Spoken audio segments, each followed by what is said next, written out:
जीवन रे जदि केबे तमको लागे कि तुमे जीवन रे हारी जाइछ तेबे श्रीकृष्णंकर एही 9टी उपदेश आपणको जीवन को बदलाई देबो निश्चय जानन्तु।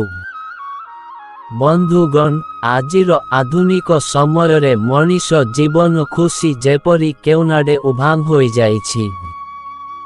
एमिति लागुछि कि जेमिति मेसिन परी काम करुछि एवं जीवनर प्रकृत सत्यता दूर होई जाउछि। आजिर समय रे आम पाखरे दुनिया सारा सुविधा अछि किंतु सेही खुशी नाही जहा प्रथमरु रहुथिला। आजि काली जीवन स्टाइल रे एते दुश्चिंता बढ़ी जाइछि निजको खुशी रे रखि पारिबा एक चैलेंज सदृश होई सारिछि। किंतु आजि मुन आपनंको किछि भल टिप्स कहिबाकू जाउछि जहा भगवान श्रीकृष्णंको सह जोड़ी होई रहिछि। चालंतु आउ काल विलंब नकरी सेही उपदेश गुड़िकु जानिबा। 1 श्रीकृष्ण गीतारे एहा कहिथिले जे मनुष्य जीवन रे अनुशासन पालन करिबा उचित। अनुशासन द्वारा ही सफलता मिली पारिबो। 2 व्यक्ति निज उपरे सर्वदा नियंत्रण रखिबा उचित। नियंत्रण बिना विनाश निश्चित होइथाए। क्रोधरे व्यक्ति निज नियंत्रण हराई बसी थाए।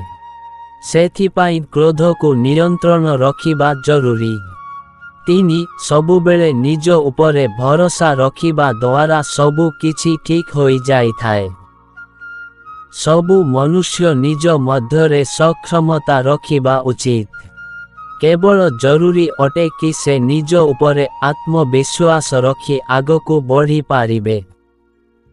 4 मनुष्य को सबुबेले सबु परिस्थिति रे सामना करिबा प्रस्तुत रहिबार अछि।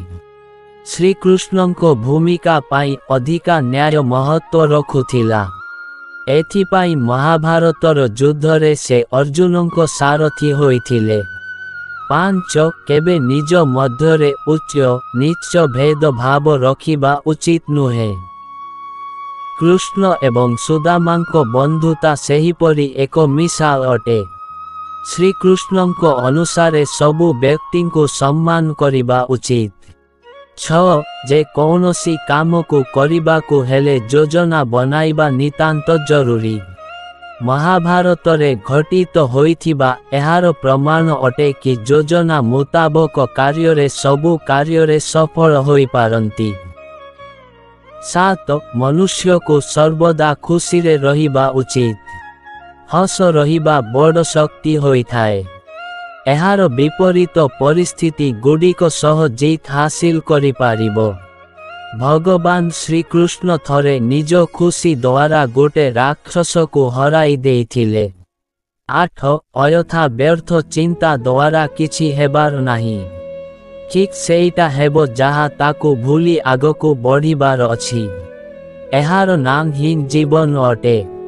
भगवान श्रीकृष्णंको कथा आपनंको केते भी विपरीत परिस्थिति गुड़िकरे थाउ किंतु सेहिथिरे खुशी रहिबारे रोकी पारिबेनी। जदि जीवन रे खुशी गुड़िक उभांग होई जाइछि तेबे एही कथा गुड़िक मनरे रखी खुशी रहिबाकू चेष्टा करंतु।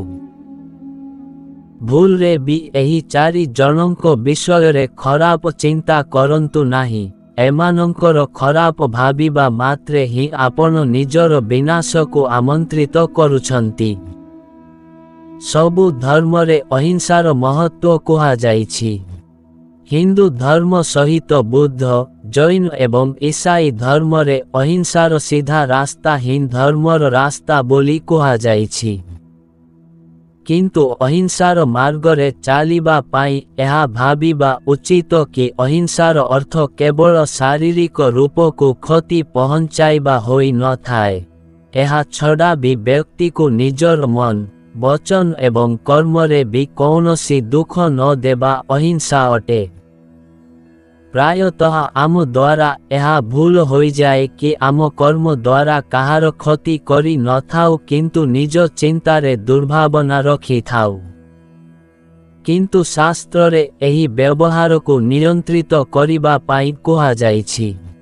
ଶ୍ରୀମଦ୍ ଭଗବଦ୍ ଗୀତାରେ ଏକ ଶ୍ଳୋକ ଜରିଆରେ ନିମ୍ନ 4 ଜଣଙ୍କ ବିରୁଦ୍ଧରେ କୌଣସି ବି ପ୍ରକାରର ହିଂସାକୁ ନିଷେଧ କୁହାଯାଇଛି। ଯଦା ଦେବେଷୁ ବେଦେଷୁ ଗୋଷୁ ବିପ୍ରେଷୁ ସାଧୁଷୁ ଧର୍ମ ମରିଚ ବିଦ୍ୱେଷ ସ ବା ଆଶୁ ବିନଶ୍ୟେତ। ଏହି ଶ୍ଳୋକର ଅର୍ଥ ଏହା ଅଟେ, ଯେଉଁ ମନୁଷ୍ୟ ଦେବତା, ବେଦ, ଗାଈ, ବ୍ରାହ୍ମଣ, ସାଧୁଙ୍କୁ କ୍ଷତି ପହଞ୍ଚାଇଥାଏ କିମ୍ବା ଧାର୍ମିକ କାର୍ଯ୍ୟ ବିରୁଦ୍ଧରେ ଚିନ୍ତା କରିଥାଏ, ତାହାର କ୍ଷତି ସେହି ସମୟରେ ହିଁ ଆରମ୍ଭ ହୋଇଯାଏ, ତାହାର ବିନାଶ ଜଲ୍ଦି ହିଁ ଆରମ୍ଭ ହୋଇଯାଏ। ଦେବଗଣ, ଦେବତା ସବୁବେଳେ ପୂଜନୀୟ ଅଟନ୍ତି। ଏହାର ସ୍ତୁତି ଦ୍ୱାରା ମାନବ ଜାତିର କଲ୍ୟାଣ ହୋଇଥାଏ। ଏମିତିରେ ଏମାନଙ୍କ ବିଷୟରେ ଖରାପ ଭାବିବା ମାତ୍ରେ ହିଁ ଅହିତକର ହୋଇଥାଏ। ରାବଣ ଏବଂ ଅନ୍ୟ ଅସୁରମାନେ ଏହାର ଉଦାହରଣ ଅଟନ୍ତି, ଯେଉଁମାନେ ଦେବତାଙ୍କୁ ଅପମାନିତ କରି ନିଜର ବିନାଶକୁ ନିଜେ ଆମନ୍ତ୍ରିତ କରୁଛନ୍ତି ଏବଂ ଏକ ଦୁଃଖ ଅନ୍ତ ପ୍ରାପ୍ତ ହେବାକୁ ଯାଉଛନ୍ତି। ବେଦ ଏବଂ ଧର୍ମଶାସ୍ତ୍ରରେ ଶ୍ରେଷ୍ଠ ଜୀବନ ଏବଂ ଧର୍ମ ମାର୍ଗ ନିର୍ଦ୍ଦେଶିତ କରିଥାଏ, ଯାହାର ପାଳନ କରି ବ୍ୟକ୍ତି କେବଳ ନିଜର ଜୀବନକୁ ସଫଳ କରିଥାଏ। ଏହା ତାହାକୁ ଜୀବନ ମୃତ୍ୟୁ ଚକ୍ରରୁ ମଧ୍ୟ ମୁକ୍ତିର ମାର୍ଗ ମିଳିଥାଏ। କିନ୍ତୁ ଯଦି ଏହି ବେଦକୁ ଅନାଦର କରାଯାଏ କିମ୍ବା ଏହାର ଉଲ୍ଲଂଘନ କରାଯାଏ, ତେବେ ନିଶ୍ଚିତ ରୂପରେ ବ୍ୟକ୍ତିଙ୍କୁ କ୍ଷତି ମିଳିଥାଏ। ଗାଈ, ହିନ୍ଦୁ ଧର୍ମରେ ଗାଈ ମାନଙ୍କୁ ମା ରୂପରେ ପୂଜା କରାଯାଏ। ଗାଈ ମାନଙ୍କର ମନ ବଚନର ସହିତ ସେବା କରିବା ମାନବ ପାଇଁ କଲ୍ୟାଣକାରୀ ହୋଇଥାଏ।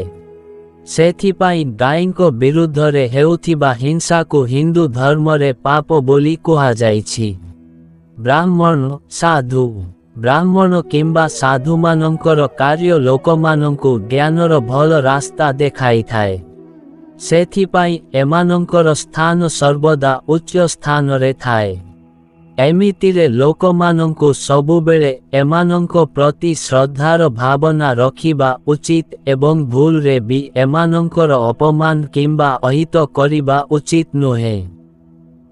ବନ୍ଧୁଗଣ, ଭିଡିଓଟି ଭଲ ଲାଗିଲେ ଭିଡିଓକୁ ଗୋଟିଏ ଲାଇକ୍ ଏବଂ ଆମର ସତ୍ୟ ଗାଇଡର ୟୁଟ୍ୟୁବ୍ ଚ୍ୟାନେଲକୁ ସବସ୍କ୍ରାଇବ୍ କରିବାକୁ ଭୁଲିବେନି। ଧନ୍ୟବାଦ। ଜୟ ଶ୍ରୀକୃଷ୍ଣ।